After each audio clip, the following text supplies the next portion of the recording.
First, I'd like to shout out Mark Burke for telling me about this story. I will leave the link in the description. And on the comment that Mark Burke left, he said, "Did I hear about this man who got into it with this woman at first class in an airport?" And I said, "No, this is my first time hearing about it." But right after I left that comment, I kept thinking of this image that I saw where it was this black guy it looked like a selfie, and then it looked like it was on a Snapchat, and then he had an arrow pointing downwards, as you can see in the picture, and saying, "This lady is funny, LMAO." And then when I looked it up, this was that same image that came up that I kept seeing. So I indeed hear about it, but I didn't know what really happened because I never clicked on the story. So basically what happened is you have this man by the name of Emmett Walker, who is a DJ, and he was flying out of Ronald Reagan National Airport. I'm very familiar with that airport. That's probably, that's the airport it's in Arlington, Virginia, but it sits right there on that border of DC and VA. It's kind of like that crossover. And basically he was getting ready to go on a plane. He was going to the Dominican Republic, I'm guessing for vacation. I mean, why else would you really go? I don't think a lot of people go to DR for business purposes, but some people do. But it looks like he was going there for vacation. And he was going in first class. He was in the priority line going to first class. The lady who he has the arrow pointing down to, you can't really see her image in the picture because it's blurred out because she's way in the back, had the nerve to get mad because this guy, him, was getting ready to go and board the plane in first class. Now, what I'm going to go ahead and do is read the article, and then I'm going to read the transcript of what was said. It says a black music executive I'm sorry, wrong part. I'm going to get to that part. It was something else that happened. I'm jumping ahead of myself. It says Emmett Walker posted a script of the conversation he had with the woman following the encounter from the Ronald Reagan Airport in Washington, D.C. to the Dominican Republic. The woman behind him in the queue spoke to him to tell him that he was in the wrong place, adding that they will call y'all after we board. He called her out on Facebook, but later regretted it, saying he didn't expect such a widespread reaction to his post. Now, I'm going to get to that part later, because that kind of part, I was kind of mad a little bit at that part right there. But here's what was said. This is the lady. "Excuse me, I believe you may be in the wrong place. You need to let us through.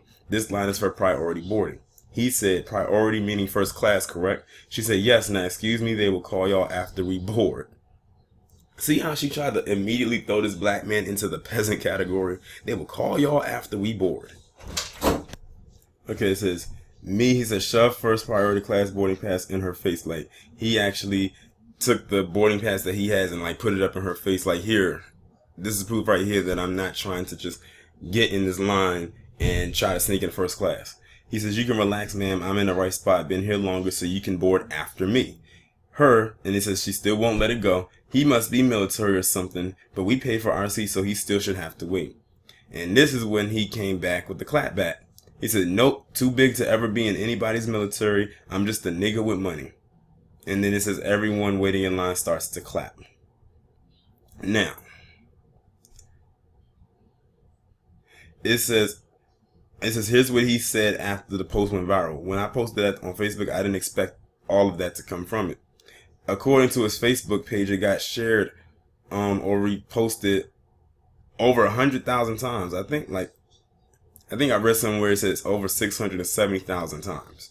He says, "I can honestly name the 4 or 5 people I thought would comment with something funny, and that would be it. This racist stuff is definitely an issue, but this is not the solution to that issue. It brings me no joy waking up in paradise for my 37th birthday and knowing that woman might be going through hell. The story was definitely real, just like the issue is definitely real. But I know that myself, I should have handled it another way or left it how it was and not shared it publicly. When dealing with people, I always try to stay on the side of right. So to make sure I never do anybody wrong, I try to always put myself in that person's shoes, and that's how I would feel if that person did this to me. And if I was her this morning, I would be a total wreck today. And that doesn't help the situation or her, and only makes them more angry and bring more drama. So I would like to apologize again to the woman I had this encounter with yesterday. No matter how wrong your actions, you don't deserve this. I believe if you can't help nobody, at the very least, you should never do anything to hurt them." First off, I would have never apologized for what I did to that woman. I would have let her be embarrassed. And I think the only reason he's saying this is because he didn't expect it to go viral. Notice in his apology, And I'm gonna put that in quotations. That he says usually when he posts something, he only gets like 5 or 10 comments, or not that many responses or whatnot. But this one did. So it seems to me that the only reason he's really apologizing is because it went viral. So in other words, if this post had not gone viral, he most likely wouldn't have came with this apology, because it was like, okay, nobody really saw it. It's like, okay.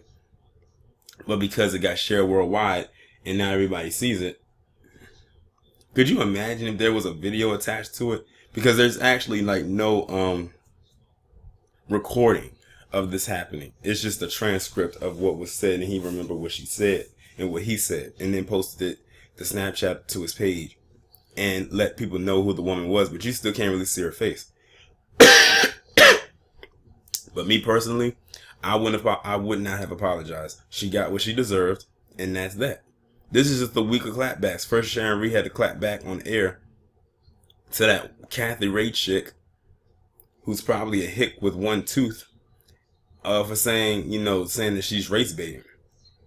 And now this. But where he messed up is that he actually came out to apologize. I don't think, and I hope that Sharon Reed didn't apologize. I highly doubt that she did. But yeah, like he was on the right track. He just messed up when he quote unquote apologized. He didn't have to do that.